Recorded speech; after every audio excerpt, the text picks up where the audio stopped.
রহস্য গল্প সিরিজ। শ্রোতা বন্ধুরা, রহস্য গল্প সিরিজ চ্যানেলের পক্ষ থেকে শুভ বাংলা নববর্ষের প্রচুর শুভেচ্ছা ও অভিনন্দন জানাচ্ছি। আগামী দিনগুলি সকলের ভীষণ ভালো কাটুক এই প্রার্থনা করি। আজ 2রা বৈশাখ 1433, ইংরেজি 16ই এপ্রিল। আজ শোনাব আরও একটি মজাদার ভৌতিক গল্প, বাজিতপুরের যাত্রী। যে সময়কার কথা বলছি তখন এই সমস্ত অঞ্চলে চলাফেরা খুবই বিপজ্জনক ছিল। দিনে ডাকাতের উপদ্রব, রাতে ভূতের ভয়।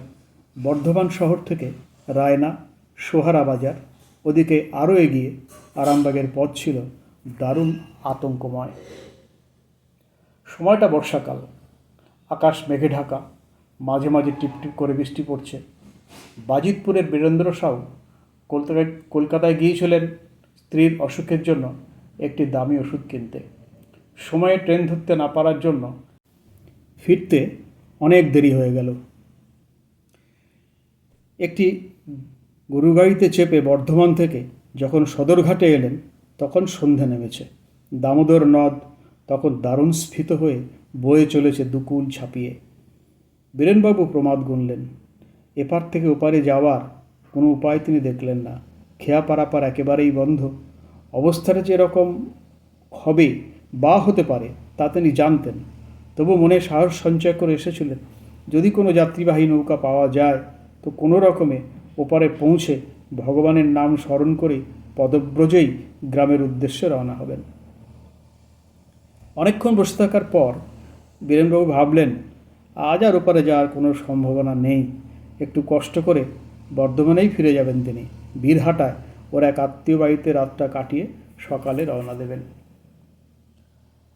এই ভেবে যখন তিনি উঠতে যাচ্ছেন ঠিক তখনই কে যেন একজন ভাঙন বেয়ে নদীর বাঁধে উঠে এসে তার পাশে দাঁড়ালো। দেখে মনে হলো মাঝি মাল্লাদেরই কেউ হবে বোধহয়। লোকটি এসে বীরেনবাবুকে বলল, আপনি কে বটে মশাই? এই অঞ্চলে অবেলায় ঘাটে বসে আছেন?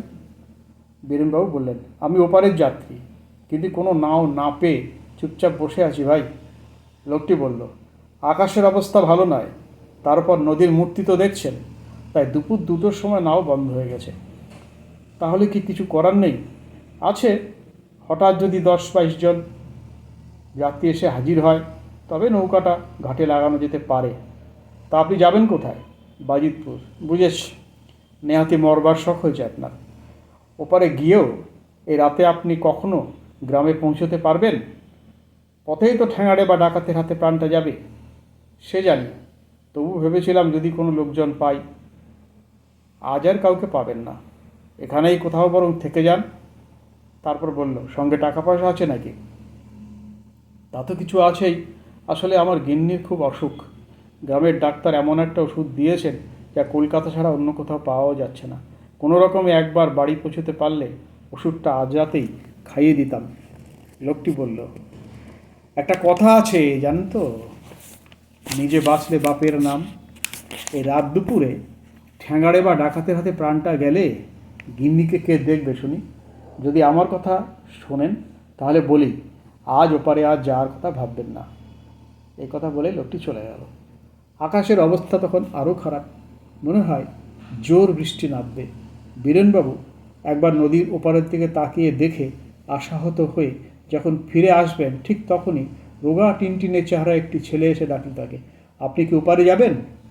বীরেনবাবু আশা আলো দেখে বললেন, হ্যাঁ যাব, ওপারে যাব বলেই তো এসেছি। তাহলে আসুন, আমি যাচ্ছি, ওপারে আপনাকে পৌঁছে দেবো। আর কোনো যাত্রী নেই? এখানে যাত্রী কোথায়? আমি ওপারে যাচ্ছি, যদি যান তো আসুন। বীরেনবাবু বললেন, যদি যান মানে? যাব বলেই তো কখন থেকে এখানে বসে আছি, আসুন তবে। বীরেনবাবু দারুণ আনন্দে নৌকায় উঠে বসলেন। নৌকাটি ছোট, ছেলেটিও বয়স কম, 17-18 বছরের বেশি হবে না। দেখে মনে হলো দারুণ ডাকাবুকো। প্রবল প্রবাহ দামোদরের এই স্রোতের সঙ্গে লড়াই করে নৌকা ভাসিয়ে নিয়ে চলল ওপারের দিকে। যেতে যেতেই ছেলেটি বলল, ওপারে কাদের বাড়ি যাবেন? বীরেনবাবু বললেন, কারো বাড়িতে নয় বাবা, আমি যাব সেই বাজিতপুর। ছেলেটি চমকে উঠল, নতুন নাকি? না বাবা, আমি বাজিতপুরেরই লোক। আপনার সাহস দেখে সত্যি আমি অবাক হয়ে যাচ্ছি। এই রাতে আপনি পালেমপুরও পেরোতে পারবেন না, তার উপর অত দূরের পথ। দস্যু ঠ্যাঙাড়িদের হাত থেকে বাঁচলেও আপনার গ্রামে পৌঁছতে ভোর হয়ে যাবে। আসলে আমার গিন্নির খুব অসুখ, তাই কলকাতায় গিয়েছিলাম একটা ওষুধ কিনতে। ওষুধটা যত তাড়াতাড়ি খাওয়াবো ততই ভালো। তারপর বললেন, ওপারে তোমার চেনা জানা তেমন কেউ আছে নাকি? যদি আমার সঙ্গে যায় বা একটা গরুর গাড়ির ব্যবস্থা করে দেয় তাহলে খুব ভালো হয়। যা টাকা লাগে অবশ্য আমি দেবো। ছেলেটি বলল, আপনি খুব সহজ সরল মানুষ। অঞ্চলের লোক হয়ে আপনি বুঝতে পারছেন না এই রাতে উপথে যাওয়ার কত বিপদ। আপনার উপকার করতে গিয়ে নিজের প্রাণ খোয়াতে কেউ চাইবে না। আপনার সঙ্গে কেউ যাবেও না, গরু গাড়িও পাবেন না। তাহলে নদীর ঘাটেই বরং থেকে যাব, তাতেও রেহাই পাবেন না। ওরা ঠিক এসে সব কিছু কেড়ে কুড়িয়ে নিয়ে গলা কেটে নদীর জলে ভাসিয়ে দেবে। তবে তো বড়ই বিপদ, কী করি বলো তো। আসলে এই সময় আপনার আশাটাই ভুল হয়েছে। বর্ধমানেই থেকে যেতে পারতেন কারো বাড়িতে। ওইটাই ভুল হলো ভাই। তা তুমি কোথায় যাবে? এই দুর্যোগে নৌকা নিয়ে এলেই বা কেন? সেটির সকথা আর কোনো উত্তর দিল না। বলল, জোর বৃষ্টি হবে, আকাশের অবস্থা কিন্তু খুব খারাপ। বলতে বলতেই বৃষ্টি নামলো, প্রথমে টিপটিপ করে, তারপর মুষলধারায়। এই অবস্থাতে নৌকায় বসেই বীরেনবাবু বুঝতে পারলেন স্রোতের টানে নৌকাটা পালেমপুরের ঘাটের দিকে না গিয়ে অন্যদিকে চলে যাচ্ছে। তাই বললেন, নৌকা কোথায় নিয়ে যাচ্ছ তুমি? সেটি গম্ভীর স্বরে বলল, ঠিক জায়গাতে নিয়ে যাচ্ছি। আপনি কথা না বলে চুপ করে চাপ স্থির হয়ে বসুন। আপনার যাতে কোনো বিপদ না হয় সে ব্যবস্থা আমি করছি। বীরেনবাবু ভয় হলো এবার। তিনি বেশ বুঝতে পারলেন শেষ ডাকাতের পাল্লাতেই পড়েছেন তিনি। ডাকাতের চর না হলে ছেলেটি অত আগ্রহ করে তাকে ডেকে নিয়ে নৌকোতে তুলবেই বা কেন? এখন ঠিক নিয়ে গিয়ে তুলবে তার নিজেদের ডেরায়। তারপর যে কি হবে তা তিনি ভালোই অনুমান করতে পারছেন। একটা রাত বীরহাটায় তার আত্মীয় বাড়িতে কাটিয়ে আসলেই ভালো হতো। এখন এইভাবে ডাকাতে হাতে যদি বেঘরে প্রাণটা যায় তাহলে ওষুধটা কষ্ট করে নিয়ে এসে লাভটা কী হলো?